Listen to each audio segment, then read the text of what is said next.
Hi hello people, welcome back to our channel. మన ఛానల్ని ఇంకా ఎవరైనా కొత్తగా చూస్తున్న వాళ్ళైతే ఖచ్చితంగా సబ్స్క్రైబ్ చేసుకొని చూడండి. ఇంతకుముందు చూస్తున్న వాళ్ళైతే ఖచ్చితంగా లైక్ చేయండి.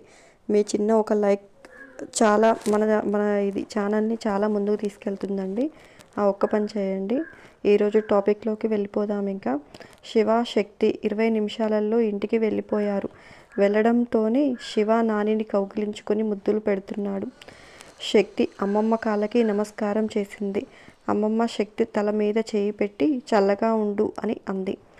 శివ వైపు చూసి కన్నా ప్రయాణం ఎలా జరిగింది అని అడిగింది. ఫస్ట్ క్లాస్గా జరిగింది నాని. ఈ టూర్ని నేను లైఫ్లో మర్చిపోలేను అంటూ శక్తి వైపు చూసి కన్ను కొట్టాడు శివ. శక్తి సిగ్గుపడుతూ తల పక్కకు తిప్పుకొని అక్కడి నుంచి నేరుగా కిచెన్లోకి వెళ్ళిపోయింది. అప్పుడే చేతులు కడుక్కొని బయటకు రాబోతున్న సునందాని అమాంతం కౌగిలించుకుంది శక్తి.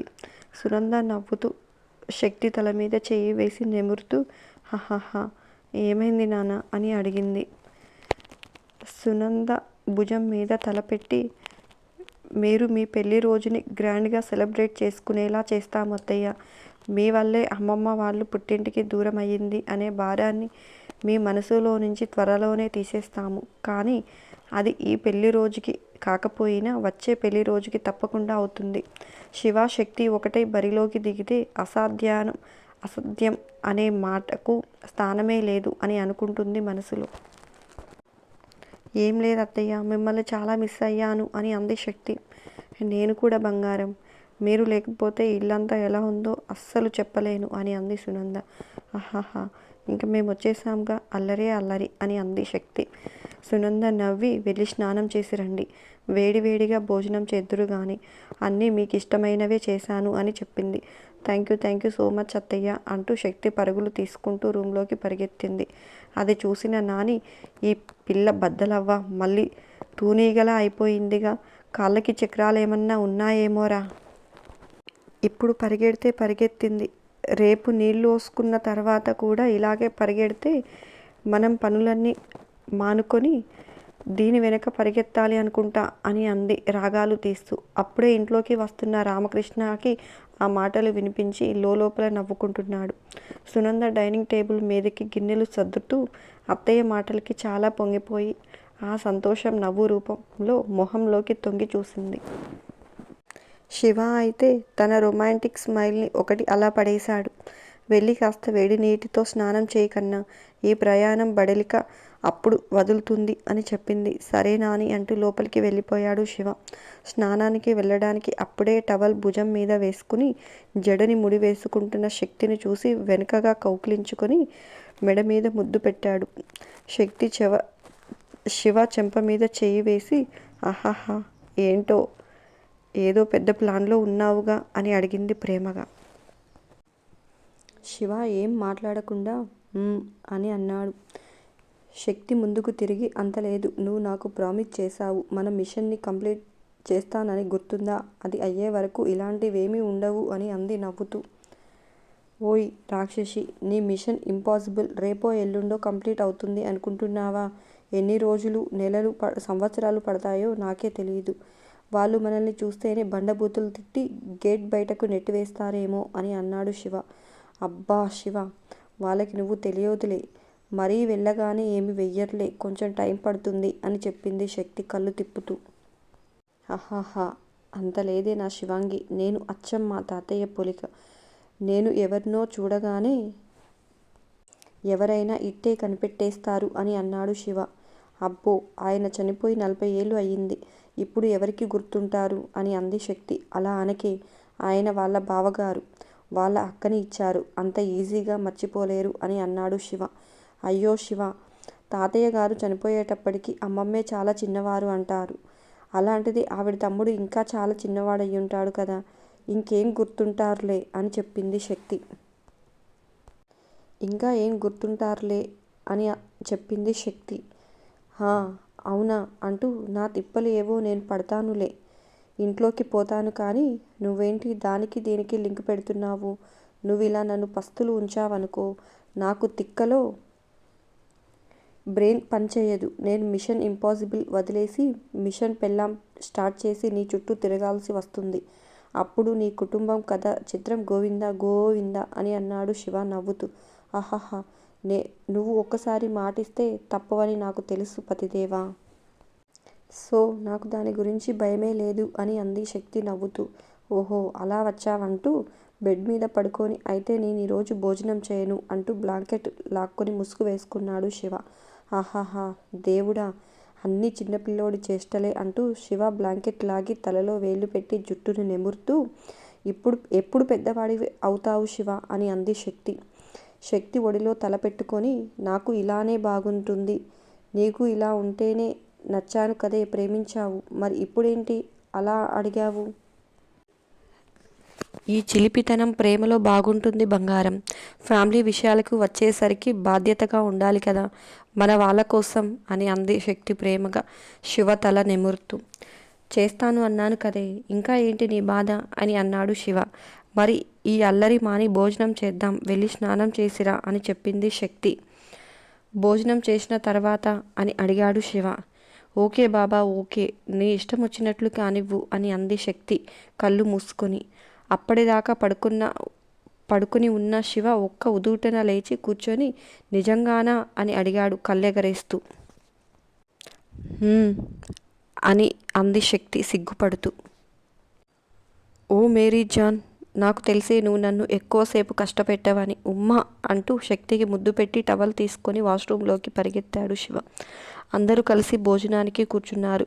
శకుంతల సుహానా వైపు చూసి, తిను త్వరగా, ఆ ఇంటికి వెళ్ళు, మీ మామ రావటం ఆలస్యమవుతుందంట, ఇంట్లో అత్త ఒక్కరే ఉంది అని చెప్పింది శకుంతల. రోజు నాకు ఇదొక పని అయిపోయింది, ఇక్కడ తినడం అక్కడ పడుకోవటం, ఛీ ఎదవ జీవితం అని మనసులో తిట్టుకుంటుంది సుహానా. అలాగే అమ్మమ్మ అని చెప్పింది సుహానా. రామకృష్ణ శ్రీకర్ వాళ్ళ గురించి శివ శక్తిని అడిగి తెలుసుకున్నాడు. వచ్చావు, ఇంటి చుట్టూ 10 రౌండ్లు కొట్టావు, కానీ ఆ లగేజ్ని మాత్రం హాల్లోనే పడేశావు. తీసి లోపల సర్దుకోవటం, విడిచిన బట్టలు ఉంటే ఉతుక్కోవడానికి వేయడం ఏమీ లేదు. ఆ ఇంటికి ఈ ఇంటికి సవార్ తీయమంటే తీస్తావు అని అంది శకుంతల శక్తి వైపు చూసి. ఆ మాటలు వినగానే శక్తి నాలుక ఖర్చుకొని, సారీ అమ్మమ్మ, ఇన్ని రోజుల తర్వాత వచ్చేసరికి అందరూ ఎలా ఉన్నారో తెలుసుకోవాలి అనే కంగారులో వీటి సంగతి మర్చిపోయాను అని చెప్పింది శక్తి. అది సరే కానీ మీ ఆడపడుచు సంగతి తెలిసింది కదా, మరి నువ్వెప్పుడు చెప్తావు ఆ శుభవార్త అని శకుంతల అడగగానే శక్తి ప్లేట్ తీసుకొని కిచెన్లోకి పారిపోయింది. అది చూసిన అందరూ నవ్వుతూ ఉంటే, ఓసి దీని సిగ్గు బద్దలవ్వ, ఇలా అయితే కాపురం చేసినట్లే, నాకు ముని మనవరాలని ఇచ్చినట్లే ఉందిలే అని అంది శకుంతల. సునంద లోపలికి వెళ్ళి నిలబడి తింటున్న శక్తిని చూసి చైర్ లాగి కూర్చోబెట్టింది. ఇదంతా చూస్తున్న సుహానా, ఇక్కడ ఇదే ఒక వేస్ట్ ఫెలో అనుకుంటే ఇక్కడ ఇది ఒకటి అని లోపల తిట్టుకుంటుంది. భోజనం అయిపోయిన తర్వాత శక్తి శివాకి పాలు కలపడం చూసి సునంద కోడలు చేయి పట్టుకొని, బంగారం, నిన్నొక మాట అడగనా అని అంది.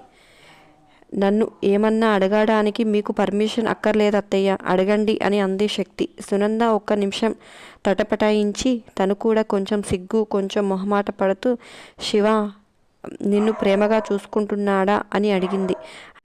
అదేం ప్రశ్న అత్తయ్య, ప్రేమగా కాదు, చాలా చాలా ప్రేమగా చూసుకుంటున్నాడు.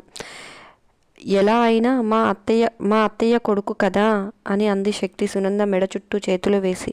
ఆహాహా, అది కాదు బంగారం, నా ఉద్దేశం ఏంటంటే అని శక్తి మొహంలోకి చూసి అడగకలేక పక్కకు తిప్పుకొని నవ్వుకుంటుంది. శక్తికి అత్తయ్య ఏమడగాలి అనుకుంటుందో అర్థమై సునంద 2 చేతులు పట్టుకొని, సారీ అత్తయ్య, మీకిచ్చిన మాటని మేము నిలబెట్టుకోలేకపోయాము, మా వల్ల పొరపాటు జరిగింది అని అంది శక్తి. ఆ మాట వినగానే సునంద సంతోషంగా శక్తి వైపు చూసి, లేదు బంగారం, మీ వల్ల ఏ తప్పు జరగలేదు. మా అందరి ఉద్దేశం కూడా మీ ఇద్దరు ఒకరై త్వరలో ముగ్గురవ్వాలి అని నాన్న. ఈ విషయం మీ మామయ్య గారు శివకి ఫోన్ చేసి చెప్పారు, అందుకే అని అంది. ఆ మాట వినగానే శక్తికి గుండెల్లో నుంచి పెద్ద భారం దిగిపోయింది. ఎంత మనసుకు సర్ది చెప్పుకుందాము అని అనుకున్నా ఏదో గిల్టీ ఫీలింగ్ మనసుని పెట్టి పీడిస్తూ ఉంది. అత్తయ్య మాటలతో ఆ గిల్టీ ఫీలింగ్ని ఎవరో మంత్రం వేసి లాగేసినట్లుగా హాయిగా ఉంది. సునందని కౌగిలించుకొని, థ్యాంక్ యూ అత్తయ్య, ఈ విషయం చెప్పి నన్ను ఈ బాధ నుంచి విముక్తిని చేశారు అని అంది శక్తి. సునంద శక్తి చేతికి పాల గ్లాస్ ఇచ్చి బుగ్గ మీద చేయి వేసి, మీ జీవితాన్ని ఎలాంటి భయము లేకుండా సంతోషంగా మొదలుపెట్టండి నాన్న. నా ఆశీస్సులు ఎప్పుడు మీ వెంటే ఉంటాయి అని చెప్పింది. ఆ మాట వినగానే శక్తి వంగి సునంద కాళ్ళకు నమస్కారం చేసింది. దీర్ఘ సుమంగళి భవ, కలకాలం పిల్లా పాపలతో చల్లగా ఉండు అని తల్లి అని దీవించింది సునంద. శక్తి పైకి లేచి పాల గ్లాస్ తీసుకుని రూంలోకి వెళ్ళింది. రూంలో శివ కనిపించకపోయేసరికి పాల గ్లాస్ టేబుల్ మీద పెట్టి శివ శివ అని పిలుస్తూ వెతకడం మొదలుపెట్టింది. డోర్ క్లోజ్ చేసి శక్తిని కౌగిలించుకున్నాడు శివ. ఓ గాడ్, ఎప్పుడూ నన్ను ఇలాగే చంపేస్తావు అంటూ ఎక్కడికి వెళ్ళావు అని అడిగింది శక్తి. ఆహాహా, నువ్వు లేకపోతే నేనెలా బ్రతుకుతానే, నిన్ను వదిలి నేనెక్కడికి వెళ్తాను, డాడీతో మాట్లాడి వస్తున్నాను అని అన్నాడు శివ. ఆ మాట వినగానే శక్తి ముందుకు తిరిగి, దొంగ, మామయ్య గారు ఫోన్ చేసి చెప్పిన విషయం నాకెందుకు చెప్పలేదు అని అడిగింది కోపంగా. శివ శక్తిని దగ్గరికి లాక్కొని, ఓ తెలిసిపోయిందా అని, ఏమని చెప్పను, మా డాడీ పర్మిషన్ ఇచ్చాడోచ్ అని ఎగిరి గంతులు వేయనా అని అడిగాడు నవ్వుతూ. అలా అని కాదు అని శక్తి ఏదో అనబోయే లోపే, ఇలాగే తెల్లవార్లు మాట్లాడుతూ నువ్వు టైం వేస్ట్ చేసే ప్లాన్లోనే ఉన్నావే నాకు తెలుసు, అయినా నీ ప్లాన్లు నా దగ్గర వర్కౌట్ కావు అంటూ శక్తి మెడ మీద ముద్దు పెట్టి, తను తుమ్మెదని రాక్షసి, నీ ఈ పూల తీగలోని తేనెను తీయకుండా వదలను అంటూ శక్తిని అల్లుకుపోయాడు శివ. సార్, వాళ్ళు తిరిగి వచ్చారు సార్ అని చెప్పాడు విరాట్ మనిషి. అది విన్న విరాట్ బుర్రలో ఏవేవో ఆలోచనలు సుడులు తిరుగుతున్నాయి. పొద్దున్నే లేవగానే రెడీ అయి బ్రేక్ఫాస్ట్ చేసి కాలేజీకి బయలుదేరారు శివ శక్తి. శక్తి కాలేజీకి వెళ్ళగానే శివ వైపు చూసి లోపలికి వెళ్లకుండా బుంగమూతి పెట్టుకుని అలాగే నిలబడింది. లోపలికి వెళ్ళవే అని అన్నాడు శివ. శక్తి అంగుళం కూడా కదలకుండా అలాగే నిలబడింది. శివ నవ్వుతూ బైక్ స్టాండ్ వేసి, నాకు గుర్తుంది రాక్షసి, నీ మిషన్, దాని పని మీదే నాని వాళ్ళ సొంత ఊరికి వెళ్తున్నాను అని అన్నాడు. ఆ మాట వినగానే శక్తి మొహం ఒక్కసారిగా వెలిగిపోయింది. చుట్టూ ఎవరున్నారో పట్టించుకోకుండా ఎగురుతూ శివాని కౌగులించుకుని, ఐ లవ్ యూ శివ అంటూ అరిచి ముద్దులు పెట్టడం మొదలుపెట్టింది. ఆహాహా, ఇది కాలేజీ రాక్షసి, అంత ప్రేమ ఎక్కువైతే రాత్రి వరకు దాచుకో అని అన్నాడు శివ నవ్వుతూ శక్తి చెవిలో చిన్నగా. అప్పుడు గాని గుర్తుకు రాలేదు శక్తికి తను ఏం చేస్తుందో. నవ్వుతూ శివ నుంచి దూరంగా జరిగి, నేను నీతో వస్తాను శివ ప్లీజ్ అని అడిగింది.